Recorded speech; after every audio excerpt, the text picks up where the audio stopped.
In 1933, Herman Starks asked me to sing at the famous Cotton Club. It was on 142nd Street and Lenox Avenue. Now Herman Stark, he was a tough, cigar-chewing stage manager. He handled all the floor shows for the mob. And the Cotton Club, well, it was Broadway uptown. Situated in the middle of Harlem, it catered to an all-white clientele. And the extravagance of their reviews, rivaled anything downtown. Well, they were putting together a new show, backed by the Duke Ellington Orchestra. Harold Arlen had written a special feature song for it, so the Ellington Band was creating some special musical storm effects. I tell you, that room started sounding like Miami Beach in the middle of a comic opera hurricane. Boys, this is a wonderful song, but you're making a princess out of a gorilla suit. It's getting lost in all that noise making. This is a song about human emotions, not about the huffing and puffing of Mother Nature. Here, let me sing it for you my way, and I'll show you what I mean. Well, they let me sing it my way, and I loved it. When I opened at the Cotton Club, the song was the 11th number on the bill. I stood in the light of a blue spot. And as I sang that day, I sang of my own grief, of the hurts and the outrages that have been done to me by the people that I loved and trusted. Stormy weather came from the scars and wounds of my own hurtful memory that day.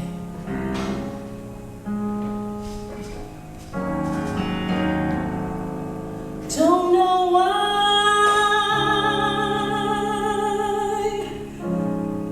there's no sun up in the sky, stormy weather. Since my man and I ain't together, keeps raining all the time, all the time. Life is bare, pain and misery everywhere, stormy weather. Just can't get my whole self together. It's raining all the time.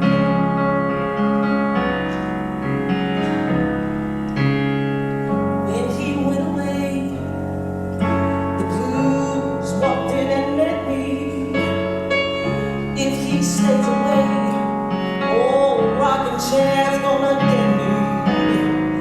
All I do is pray the Lord above will let me walk in the sun once more.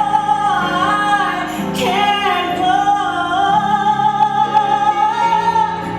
Everything I had is gone. Stormy weather. Since my man and I, we ain't together. Keeps raining all the time, all the time. I walk around heavy-hearted and sad, head hanging low, and I'm still feeling bad. Rain pouring down in every hope I have. The spinner is battering me and battering, drives me mad. Love,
Okay, how y'all doing? Everybody unmute. Hello. Everybody, Hey. hey, y'all doing good. Hey. Well, in the replay, I'm gonna add some more video, but right now, since I have my friend from California just joined us, I just wanted to make sure I got her in. Val, how you doing? Let me introduce you to everybody. Peter Morrison, who is a friend who played Ethel Waters. Hi. And then April Storm Perry to play the young Ethel. I've seen the tape, it's beautiful. Oh, Lord. Hello. Yes. And Anthony was the bass. How are you doing, Val? I'm doing great. I'm on the move, of course. Of course. I'm in my car. Oh, hi. Hi there. Hello, everyone. It's so exciting to see you. I know Through everybody's. with COVID, I'm coming to see you in person. I'm flying out there to be at a performance. Oh, Right you now. got to be at the one. We're going to do this at the Carolina Theater, which is going to be a big venue, and I really want you there. Oh my God, that would be great. Val and I met at UC Santa Barbara back in 19. I ain't gonna say. Now, don't give my age away. Come on. There you go. And she was working on her doctorate back then, and she wrote this play. And I was just fortunate to be right there to be the first one to record it. And look at all these years later. But tell everybody what you've been doing. I know you performed this play a lot all over the country. Yes, I have, and I've been able to, thank goodness, been able to connect with the Kennedy Center American College Theater Festival, and so through that connection, I've had the ability to perform it at colleges and universities throughout the U.S., and then also I've performed in a number of places outside of the U.S. So it's opened a lot of doors for me. Yeah. Well, we are honored to be able to do it. And like you said, what a wonderful job this cast did. Oh my goodness. When I just had smiles on my face. Miss Morrison over here, she says, Ken, I got this. And she does. She got it. She overgot it. Yes, that voice of hers. You should hear Val sing. Now, Val can blow too now. But honey, you shared the video of her. That's right. That's right. I was shared like, the you video better with do him. the thing, girl. Yeah. So, where you at now? Where you on your way to?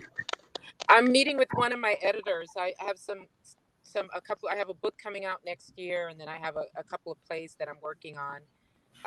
So yeah, I'm meeting with one of the editors that works with me. She's been COVID safe, so we can actually meet in person. So really, I can't wait till this is over. But tell us how you came up with the idea of writing this play. Well, I was in a position where you go through a transition. So I was in transition. I had just come back from working in Europe and wanted to finish my undergraduate degree because I left Howard University and went overseas and worked as an actor and in musicals for a couple of years. And coming back, I thought, oh, you know what? I only had a semester left. I should finish up. So at the time, I was divorced and single mom, and so I could not fulfill the performance requirement for my undergraduate degree because I was working full time, doing and going to school to finish school, working full time and taking care of my daughter and trying to finish school. So the professor who was my mentor said, well, I have an idea. Why don't you, based on what I've seen you do in class, why don't you do an independent study with me? We'll do a one person show and you can fulfill your requirement, the performance requirement. So that's where it all came about. And I decided, okay, I'll write it. I'll, make the arrangements for the music. And so I did all of that to get my undergraduate degree. And went on to get your graduate degree at UC Santa Barbara. Okay, her sound dropped out there for a second. Because it was so successful, it opened doors for me. Yes. Your sound is dropping off a little bit, Val. Done so many things. Many people didn't know who she was. Right. So, Phyllis, I know your name is Tia, but I can't, What did you think when you saw the play the first time? Well, before we get there, I need Val. You need to know that these two ladies both auditioned, and I couldn't choose between them, so I put both of them in the play. So Pia did the lead, and April did the young Ethel. So tell us, can you go on mute for a minute, Val? Because you're clicking on us. I don't know if she can hear you. Yes, let me see if I can. Okay.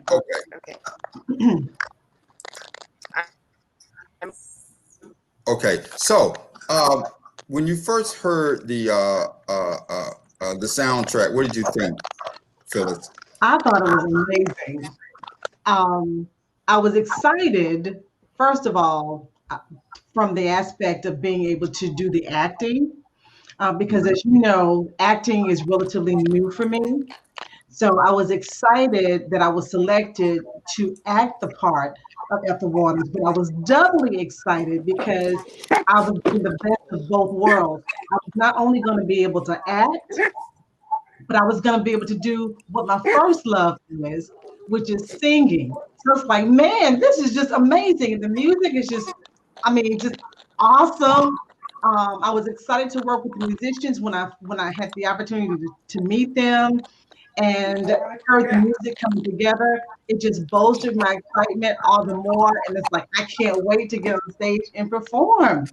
So the singing piece, double with the acting piece, just was the icing on the cake for me. All right. So, and April, here's Will. Will has just joined us. I think we lost Val. But anyway, how you doing, Will? I'm better. How are you doing?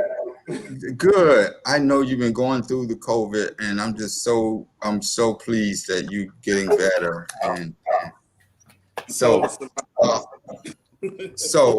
April, the question is to you. What did you think when you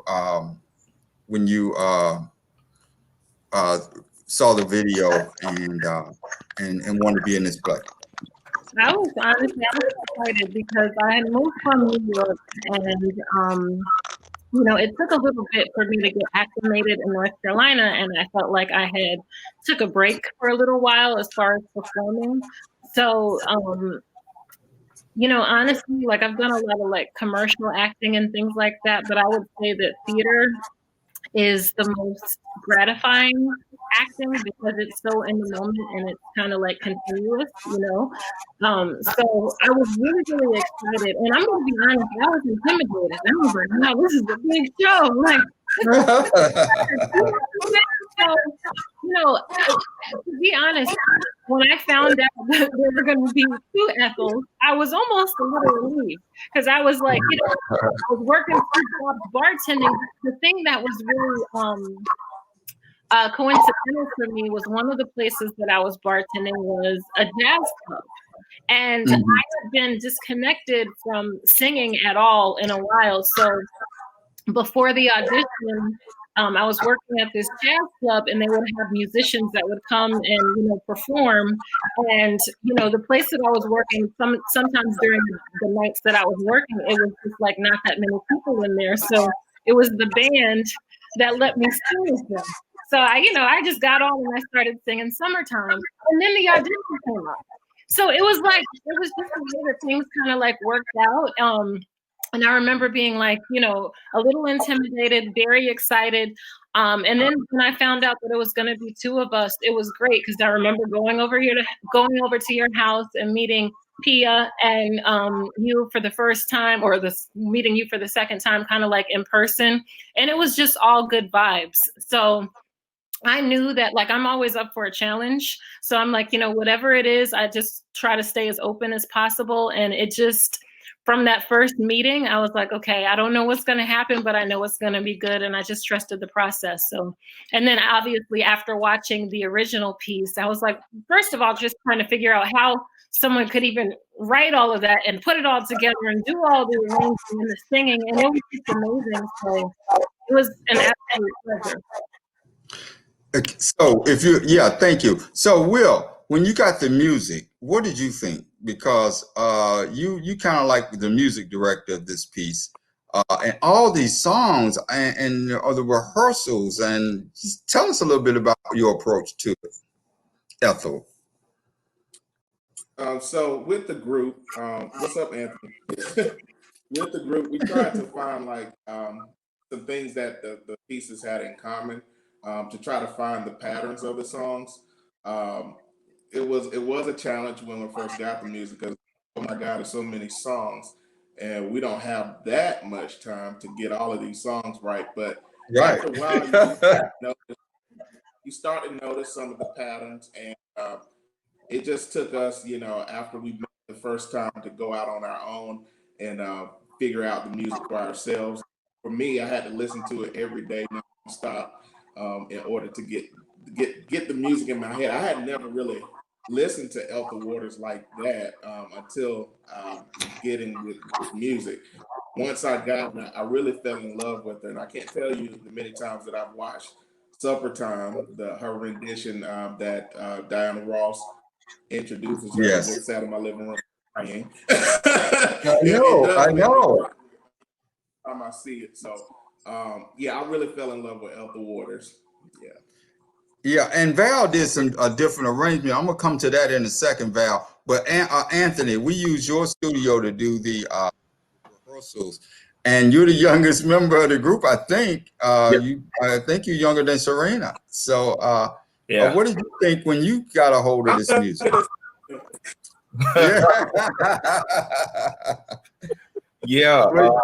Let's see. Yes, we did do rehearsals at my studio. That's when I met everyone for the first time. My first time meeting Phyllis in April, and it was an awesome time just from that experience alone. I've had theater experience before, but not a one-person show kind of theater.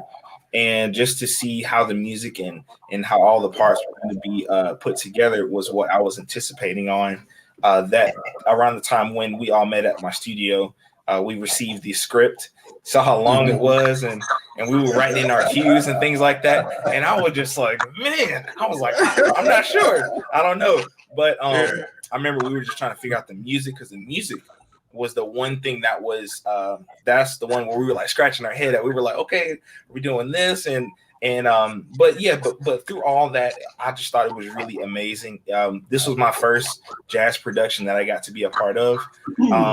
My first time meeting Serena, she said, Anthony, have you ever played jazz before? I said, nope. She's like, you didn't go to school? It's like, no, I know how to read jazz music, but didn't go to school. And she was like, wow, I thought you went to like college and like did this stuff. You sound so professional. It just helped getting the chance to work with so many professional singers and musicians, and just like-minded people who are willing to put on a great show. So I thought the music and the acting was amazing. I felt like I was just doing like a flashback of just maybe of what Black music, sounded like back then. Just hearing Phyllis sing it, hearing April sing it, really put my mindset back. It put my mindset to back when, the music was like just, coming to fruition. And, back then there was no inspiration. Like, other people weren't really feeding off of others like that. So everyone back then was creating their own sound. And just to hear the inspiration of how Ethel Waters came about, I just thought it was amazing. I was like, wow, this is the Black sound. This is like our music, our heritage. So getting the chance just to be a part of that was an awesome experience. And I'm just looking forward to doing a whole lot more productions with you guys. And I just thought it was amazing. Best production I think I've ever been a part of by far. Oh, thank you. But Val, how did you choose the songs and the story? Okay, this is what gets me. The story moves with each song, right? So how did you do that?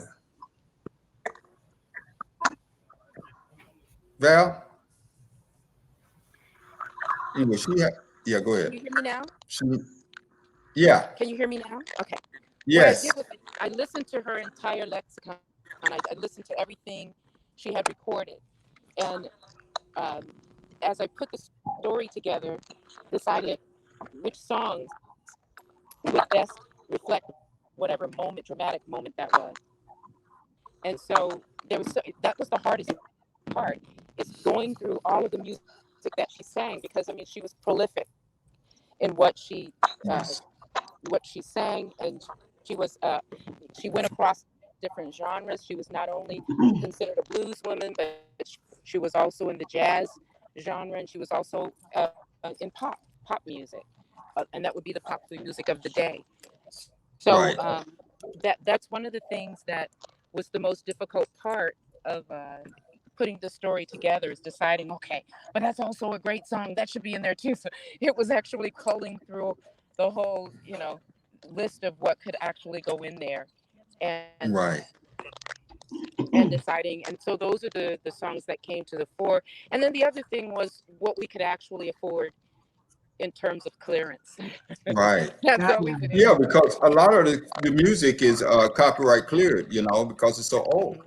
Exactly, exactly. And so the one that we had the most difficult with, which was, of course, the piece by Irving Berlin, Supper Time, because Oh, it's yes. difficult to get clearance for his music. So, but when they saw the project, they saw the show, we sent them a copy of the show, then they were able to grant us permission. Oh, wow. Oh, wow. That's great. Mhm. That's great. Okay, so Pia, me and you, when we were going through the rehearsals and you were first learning the songs and doing, and people know that when you do musicals, you do the rehearsal of the songs separately than you do the acting. So me and you worked on the acting piece. Mhm. And a minute there, you got a little frustrated. Talk to me a little bit about Me frustrated? it. So, I was who? pushing you a little hard, I'm sorry. Yeah. It was the end of the school year, coming on to the end of the school year, into the summer. And I had this big book to learn, which I was, it was a process.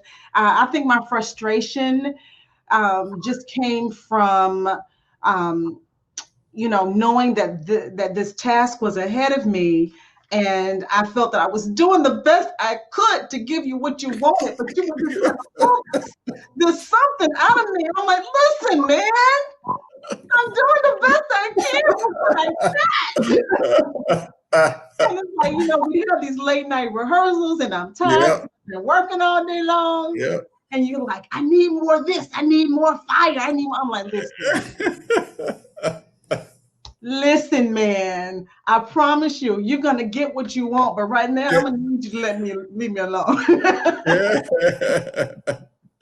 And you did it too. When you came on stage, you commanded the stage. The audience just loved you, and everybody came out just shook their head. They were like, "Wow, this is a great voice."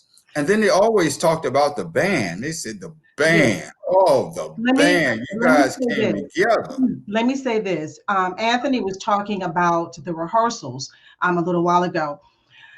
It I can only think of maybe one other time in my life, because singing is my passion, and I've worked with a lot of musicians over these. I'm not going to say how many years I've been alive, but this group of people, okay, when they came together on the very first night, it was as if they had been playing together forever. You don't see that very often, even Mhm. with musicians who are very skilled.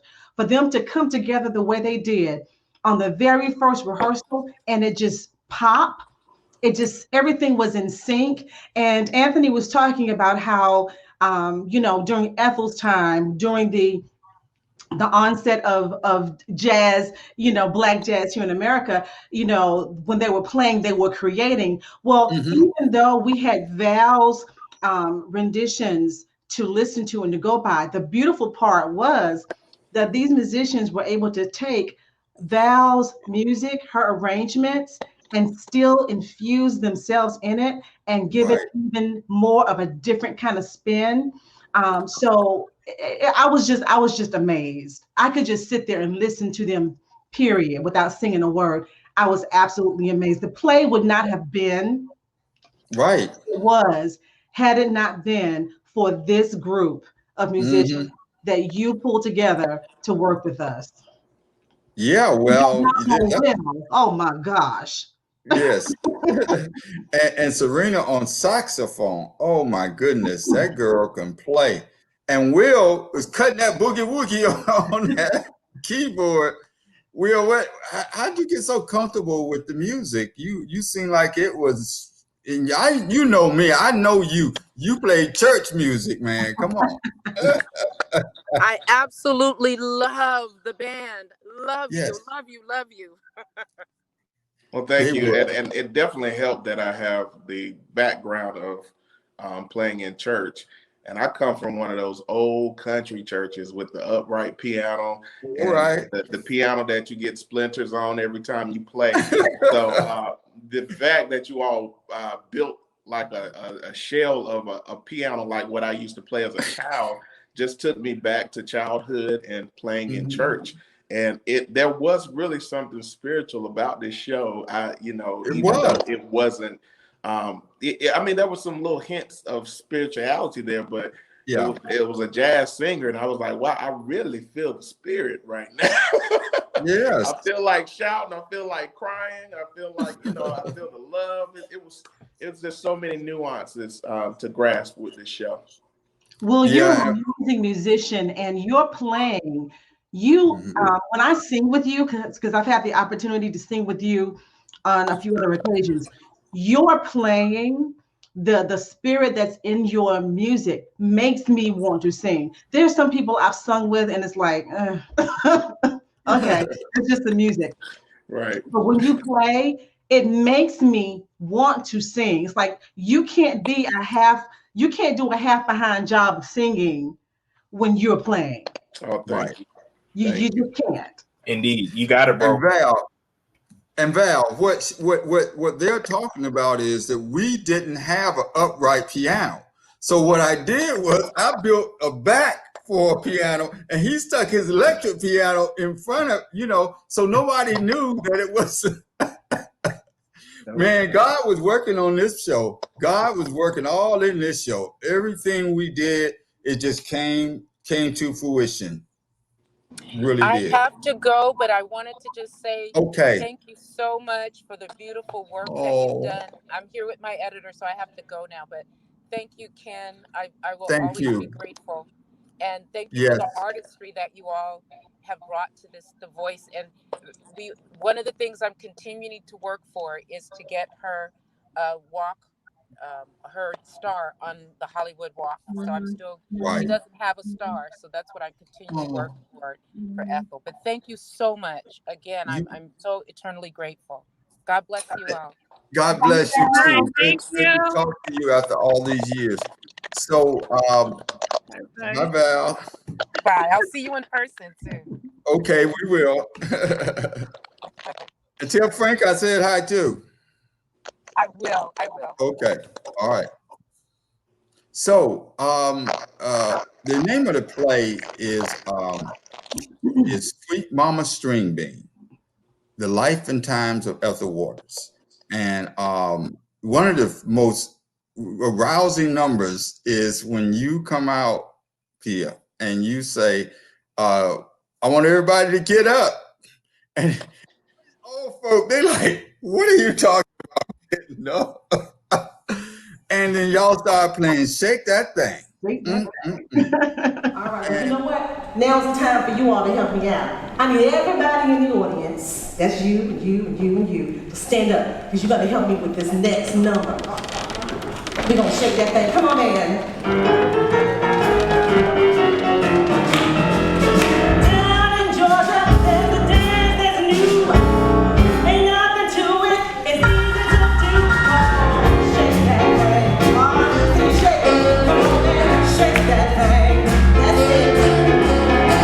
I'm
or what? These guys can play. And everybody in the audience starts dancing with you. Oh, that's a moment right there. What did you think when those people started dancing with you and Will was over there just cutting up? Go ahead. Well, my primary thought was, Lord, please don't let me fall on this stage with those heels on.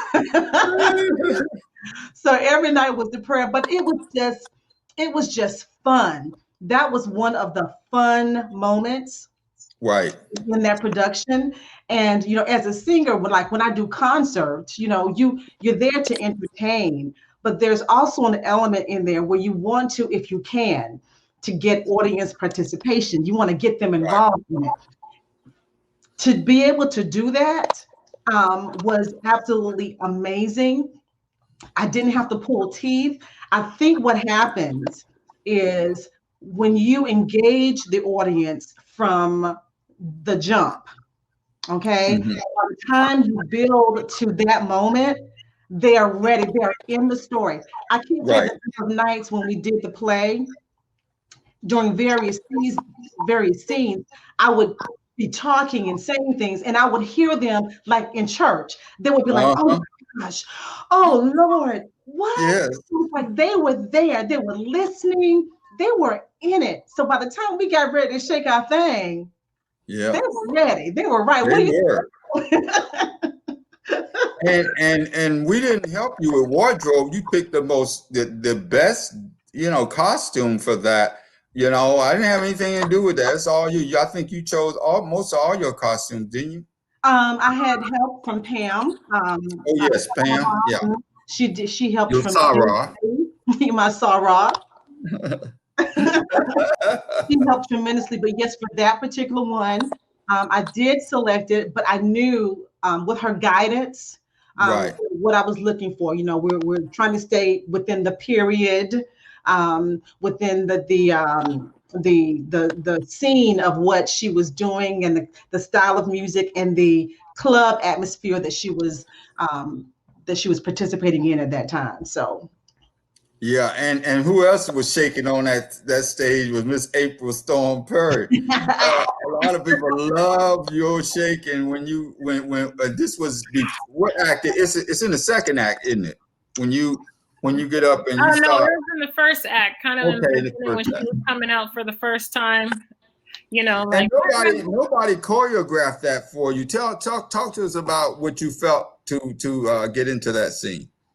I think it always helps just doing a little bit of research just about like the time period. So like, I started watching like a lot of like Ethel Waters. And then there was a guy, I forgot, I can't remember what his name is. It may have been referenced in the show, but he had the snake legs. Yeah. Snake legs. And I was like, I don't know if I could do all that. But it was almost like I just started watching, because I forgot the name of the dance that I was doing, but I just started watching a lot of different sort of like dances, and not to choreograph it, but more just to feel it, like to get the feeling of what that move kind of like portrays, and then just let go into the moment.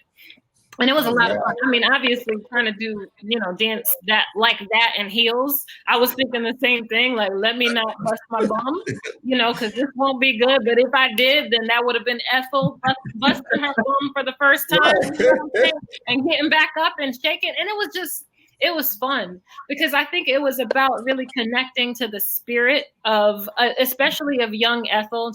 I remember the first time I went on stage, and like just have the lights on you and you're excited and you don't know what's going to happen. And I felt like we all kind of just like, with the music and we all kind of just connected to build up to that moment. And then after that, it was just having fun. And by the end, it was like almost Ethel finding herself and saying, I have arrived. And I feel like as artists, like it's really nice to connect with that moment that you find like, oh, okay, I got this, or something like that. I just felt like I connected with the spirit of Ethel, and then just let that take over. And what about that time you had that shawl thing and the feathers was falling off? Oh my God. you know, one thing is I realized the feathers were always going to fall off. So that was another thing. I was like, do not, April, do not bust your bum on one of these feathers. Don't slip. But it was also a part of it. You know, when you're dancing and stuff, you're just letting go. You're not worried about like these specifics. I think it's really just about connecting to the moment. Right. You know, what was Ethel feeling at that moment? What did Ethel want the audience to take from her performing? So I just kind of like merged that with what I want an audience member, anybody when I'm dancing to connect with, and just kind of like take it from there to where the point, like, it's almost like anything happens. And I'm big on improv. And I think when you learn how to trust the moment, it really kind of, you get to feel that sort of like authenticity. You know, so feathers going, you know, shoes on, shoes off, whatever. Like if I needed to kick my shoes off, I think that would have been appropriate as well.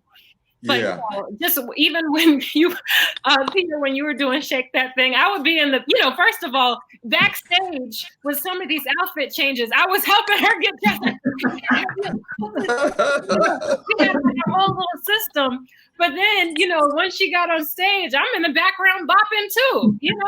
So it was a vibe and it was fun. And I feel like we really had, you know, one thing, you come into something doing some sort of theater work and nobody really knows each other. Maybe some people know each other, but by the end, you're a family. Yes. You know, like even though it's been a while since we've seen each other in person, like I feel so connected to everybody still.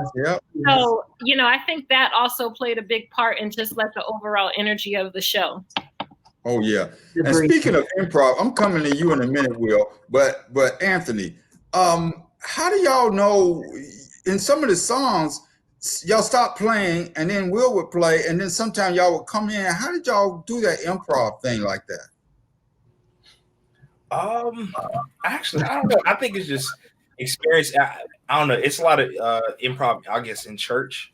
There's a lot of things you just got to do on the fly, and then when that is in connection with a theater show or just any type of concert, I think just that instinct naturally just kicks in. There'll be times where Will would have said, "All right, guys, like, you know, let's go ahead and kick it up," and I would watch his foot a lot because I was sitting behind Will. So anytime I see his foot going, you know, I would always just, you know, I would just try to bring the music back up. I would connect with Jerry. I don't know. It's just those instincts, just those connections. Once you look at, or when you see like body language, when you see them like in their zone, look at Jerry, like me and Jerry, I don't know, drums and bass are like this usually. So like, just know like me and Jerry, we were just there. And I don't know, everyone just has a type of like energy you just vibe from. And then it'll bounce from Will to maybe to myself, to Jerry, to Serena. But mostly it came from Phyllis's energy, like the energy that she brought to the show when once they did the ending of the first act. What was it called? Shake That Thing, right? Shake That Thing, yep. Like that energy that she brought was so vibrant, and it made us feel alive even more. Honestly, it didn't even. I think once the folks got into the music, because it was kind of funny. He said, "I want everybody to get up." Those old folks are like, "I ain't getting up. I ain't getting up." Right. but soon as you know they got into it, you know, it didn't really feel like a script anymore. It felt it felt natural, and I think that's what Ethel felt back then. And it's like, you know, we were living it in that moment. And I think April, what you were saying as far as like being distant from each other but still yet connected, I think that's where the connection comes from. Just being in that zone, being in the music, just having those natural instincts. When all that comes together, you stir it in the pot, you know, that taste is going to be there forever, you know. So that improv, I don't have any explanation. It's just energy from one another. Because when you at the end of the first act, when I come out, these people are just going crazy, right? Yeah. And I got to tell them that this is the end of the first act. It's like, oh no, what are you doing? You know. Right. So yeah, that energy is left right there on the floor. They can't wait for the second act. But Will is not only a musician, he's an actor too. I mean, this guy's been in some plays. What's the one you was in that was in Charlotte? I can't think of the name of it. And you played the guy in the church with the. Come on, Will, help me. That character is hilarious. Deacon. I can't think of much of anything right now. Oh man. But it was Dr. Summerfield's play, right? Yes. Yes. Mm-hmm. Tell us the name of the play. The name of that play. He was in it. You're not as old as I am. I could get a senior moment, but you can't. He's recovering. He's If recuperating. Dr. Summerfield was watching this now, she would like, Will. He's recuperating. He really mad at me right now. It's the Bible reference to child. What is it? Spare the rod. Spare the rod. Spare the rod. Spoil the child. That's right. Yes. Spare the rod. Spoil the child. Come on. And your character was Deacon Eugene. I played Deacon Eugene in that. But you remind me of the guy on Tyler Perry. What's the guy, Mr. Brown? You was Mr. Brown. Mr. Brown in there, boy. Yeah, I had a lot of fun playing that character. It was actually last minute. Someone else was supposed to play it, but he didn't arrive on time. And so they stuck me in to read for it. And they liked my performance. So I ended up taking the role. See, there is walking in, take what you want, right? That's right. Yeah. So let's talk a little bit about the story progression of Ethel. It starts out, and people who saw the show says, I didn't know all this about Ethel. First of all, she got married when she was 14 years old, right? And then she got divorced right away. No, she was 12, right? You know the whole story. Go ahead and help us out with that. Tell them, Pia. Yeah, I was married when I was 12. Right. Look, I was born in the street. So whatever the line was. I was a child of the street. There you go. Yes, Right. yes, there it is. Unwanted by my mother. You see, I'm a bastard. Yeah. Yep. But yeah, she was 12 when she was married, and she didn't get married because she wanted to. This man was just relentless. Mm-hmm. And she basically said to him, okay, look, if my mama says that I can marry you, then fine, I'll marry you. Because she just knew her mama was going to say, child, please, no. But mama said, yeah, you know. Right. Totally took her by surprise. He was not kind. No. He was much older. She was very abusive. And, you know, but she had the wherewithal to not stay. Unlike, you know, a lot of women, they are in abusive relationships, and for whatever reason, they feel like they have to stay there. But Ethel was a different kind of woman. She got out of that. So yeah, and by the time she was 14, she was divorced. Right. And she's playing in all these juke joints and what they call it, a shake dancer. Hole in the wall. She was, yeah, in a hole in the wall, and then she got her first break. Come on, help us out. She got her first break. Yeah, so she was playing. So here's the thing. She was playing in these places, and she was learning the ropes. Right. As she went along. To be so young, she seemingly was very observant, and she realized, you know what, these folk who are saying they want to manage me, they're taking my money. So yeah, she got her break with these guys doing some vaudeville stuff. Mm-hmm. Again, you know, she was very young. She wasn't even, was she 18? I don't even think she was 18. I think she was 18, yeah. Underage. They thought she needed, well, they wanted her to be 21. She was not 21. So they had to get permission from her mother for her to do this, this club, you know, over in, was it Boston? No. Where was it? Doggone it, man. I thought it was in England, right? No. It was in New York. It was in New York. Just because you're asking me, I can't tell you right now, but that's okay. But she got her break doing that. And what was that song that we did? Which was the first song that really got her. Your handyman ain't handy. Not that one. Okay. I'll tell you in a minute. Remember, Will, it was the one where you guys had to prod me to come out. Oh yeah. Yeah. The first song that she supposedly did. Yes. Yes.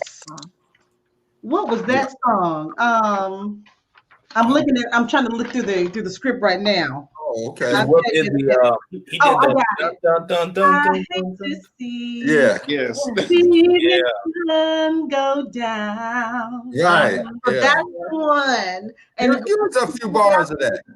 say it again. Give us a few bars of that.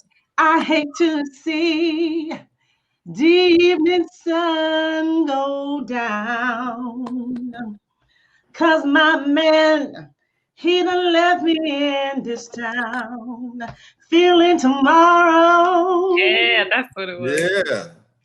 Like I feel today.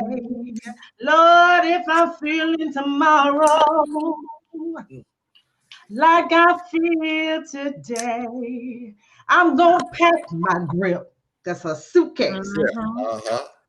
And make my getaway. But that was the song right Yeah. there That that was made it. her realize that she had something, because when Mhm. she saw that money, Yeah. I remember when they were throwing the money on the stage, and some of the people were getting half of her money. She said, "Oh, that's my money out there, right?" right. But she learned fast. She learned Mhm. fast. So let's talk a little bit about each one of y'all's background. Time is moving on us. So let's start with Anthony. You teach music, right? Yes, sir. Yeah, I teach. Tell us, I teach tell us piano. about your business. You can drop a little advertisement down if you want. Sure. Okay. Yeah. Well, I teach at a school called Music Beyond Measure Studios. I serve as vice president. My mom, Andrea Moore, she's the CEO of our company. We teach music lessons. We provide recording and audio services. I'm over the domain of teaching drums, piano, and I do recording production. And yeah, I've been doing that for about 10 years now. And so I'm really young. So as y'all were saying earlier, Phyllis said, he's such a baby. You are, baby. But yeah, yeah, I've been playing drums since I was about 4. And yeah, I've been in other productions affiliated with, and actually I didn't even know Mr. Ken back at the time you were a part of Black Nativity. Right. I did what did I do? Oh, I forgot when I started Nativity, maybe back in maybe 16 or 17. I was the drummer for like 3 years. Or excuse me, the third year I played the piano. And David Kennedy, he shout out to David if he gets to see this, but yeah, I didn't know you were doing the video at the time. I remember seeing your name because once I got the call for Black Nativity, I was like, okay, Kenneth Hinton, because I think all of the Nativity videos were on your page on YouTube, and so but yeah, I didn't know years later I would work with you. So but yeah, I teach music lessons here. We reside in Durham, North Carolina. And yeah, just helping the community, just one client at a time, and yeah, that's my background. I play in church. My background is, of course, in church, and yeah, I'm willing to learn any other genre and just help young and older people just learn music. And my goal, I feel like my purpose in life is to help fulfill other people's needs and dreams and desires when it comes to music, just making ideas come to life. And I like to bring that same passion I like to bring that same passion if I'm working on a stage play, or if I'm in the studio, or if in church or any other place, just bringing that same attitude, that same vibe. I just believe in bringing excellence to the table. So yeah, that's just a little bit about me. I can go on for days, but yeah, that's just a little about me. All right, April. And where did Storm come from? Well, I was born during a winter storm in April, and maybe that's how I'm going to start my one-woman show. Yes. I was born during a winter storm in April in Brooklyn, New York. I was, so that's where Storm comes from. But my mom didn't put it on my birth certificate because I have 2 older sisters, and neither one of them have a middle name. So, but my whole family thought that middle name was actually on or Storm was actually on my birth certificate. So that's where Storm comes from. And then my brothers and sisters used to describe it as my temper. Like it would start off as a drizzle, and then it would go to a tropical storm, and then a tornado. So I don't know, but so it kind of stuck. And there are a lot of April Perrys. So April Storm Perry, I do think that it kind of like describes me. But I mean, I've always loved performing, acting, being on stage. When I lived in New York as a little girl, I was taking classes at the 59th Street School of Dance. Now I think it's like Broadway Dance Center. But yeah, then I moved to North Carolina, and I grew up here from the age of 8. And I remember I went to Hillside High School. So of course we had an amazing theater company. And the fun part about it is like, I didn't grow up like in the church like everybody else. So a lot of it, like singing I didn't feel like it came naturally to me, you know, because you get like, you know, Southern Black folk and they sang, you know what I'm saying? They sang. I didn't learn to like improvise and whatever, but I always loved to sing and I always loved music. So the first, we were doing Once on This Island, freshman year of high school. And I wanted to be a part of it. But then they were like, oh, you're going to have to, you know, audition. And I was like, oh, okay. And then you had to sing for the audition. I was like, I don't want to sing. I don't know any songs. They were like, just sing a song you like. And it was His Eye Is on the Sparrow. So I do think that things kind of come full circle. And I was, you know, so I was a dancer, I was a cheerleader and stuff like that in high school. College, I wasn't necessarily trying to become an actor, but then I moved to New York and I did makeup and I worked in production and all that stuff. But you know, the bug to be on stage was always the most prevalent thing. Like when I first got to New York, I worked at the New York City Ballet as a makeup artist. I wound up getting fired from the job, but the guy was like, you know, you really need to consider going into television. And then I did. And I started booking commercials and I became a fitness instructor. And got into acting. And then next thing you know, I was in some bands. I was a backup singer in like a rock band. And then I started taking classical music lessons and became a part of the Nubian Conservatory of Music with a wonderful teacher who's, you know, he was teaching kids from like Bed-Stuy, like classical music.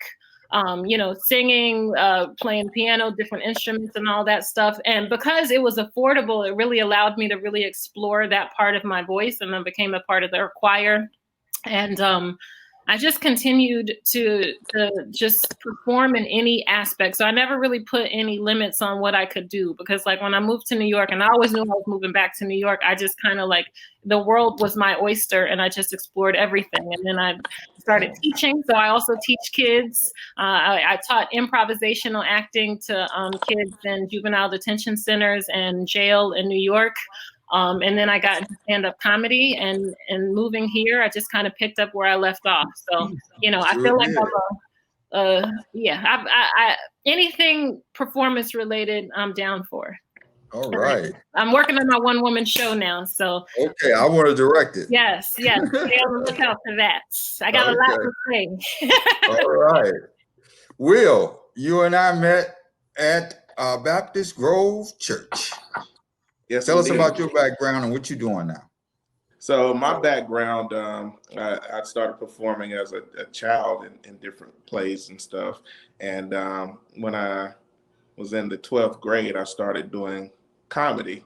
I actually kind of fell into comedy by mistake. Okay. I was just doing a Halloween costume contest. I put on an old lady.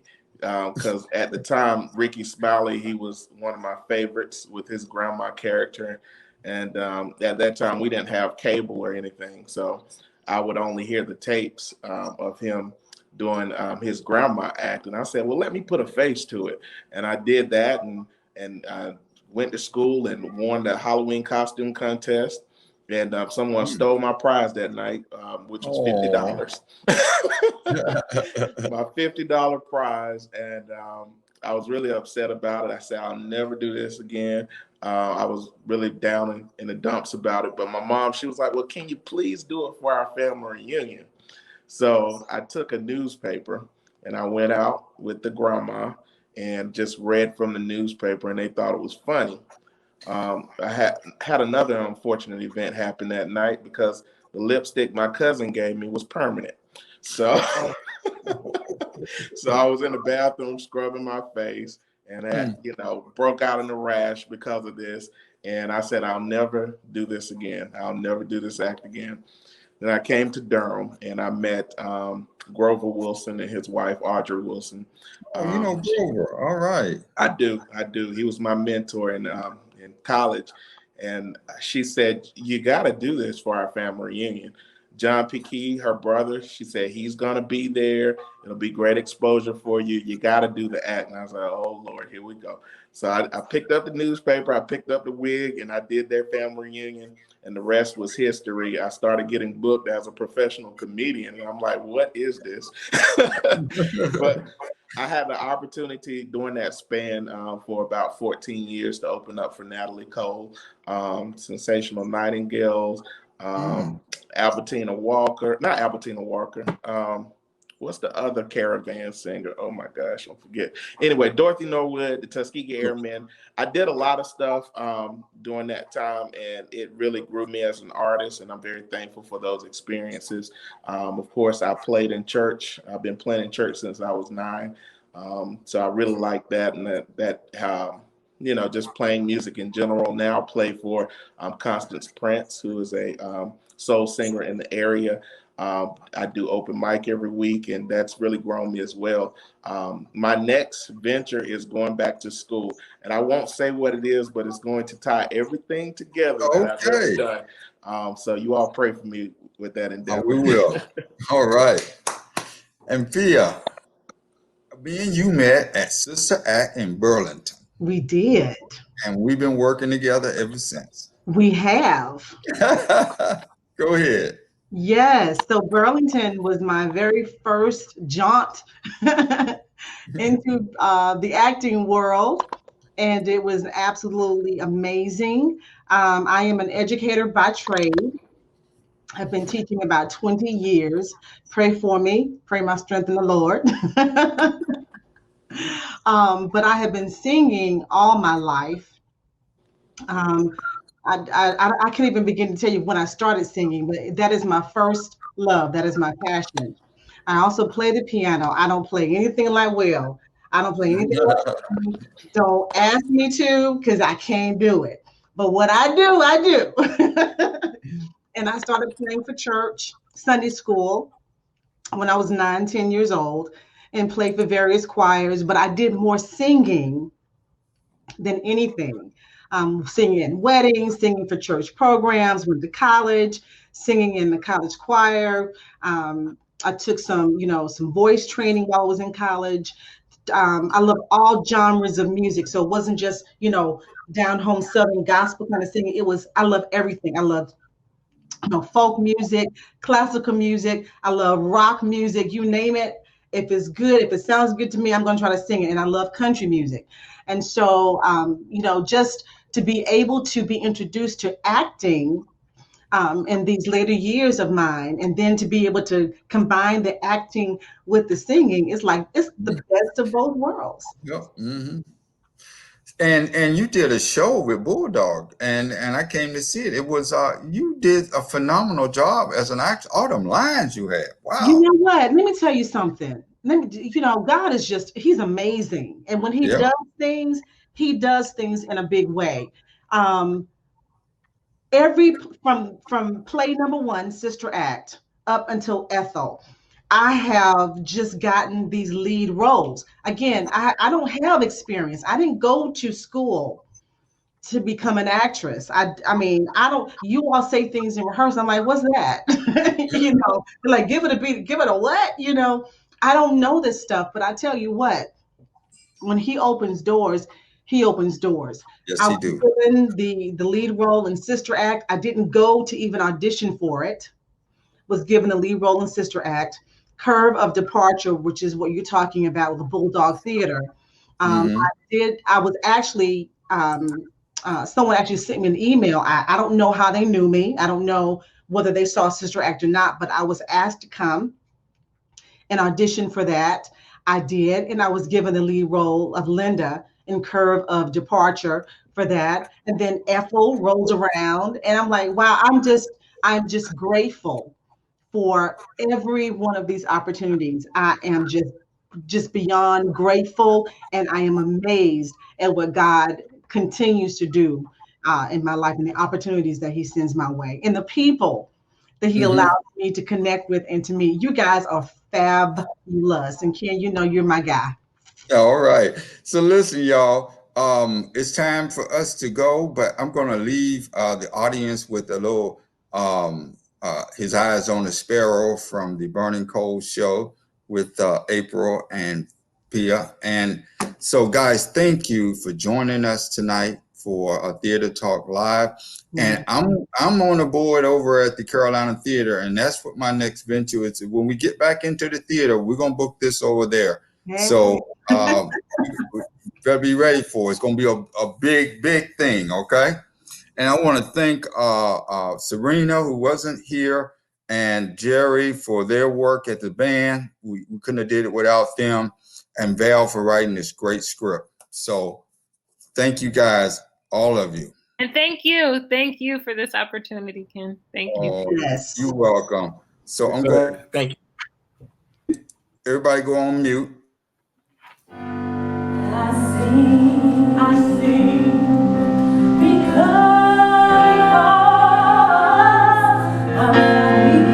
I'm so happy, and I sing because I'm free. Yes, His love is all. The sparrow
wonderful. But then what do I expect for such talent like you? I mean, you are full of talent. And after all, you were my instructor at Shaw University. I enjoyed it. Wonderful. Thoroughly enjoyed it. Excellent, excellent, excellent, excellent. It was wonderful. Truly wonderful. Truly wonderful. So sweet. Wonderful. Enjoyed the whole thing. Wonderful. Yes. I learned a lot. Thank you for continuing the stories. Enjoyed it. It was great. Excellent job. Really nice. Yep. Great show. Good show. It was great. Great show. Man, it's one of the best plays I've seen, man. Put together, man. I really enjoyed it. Good production, sir. Wonderful. Absolutely. It was wonderful. I'll see you.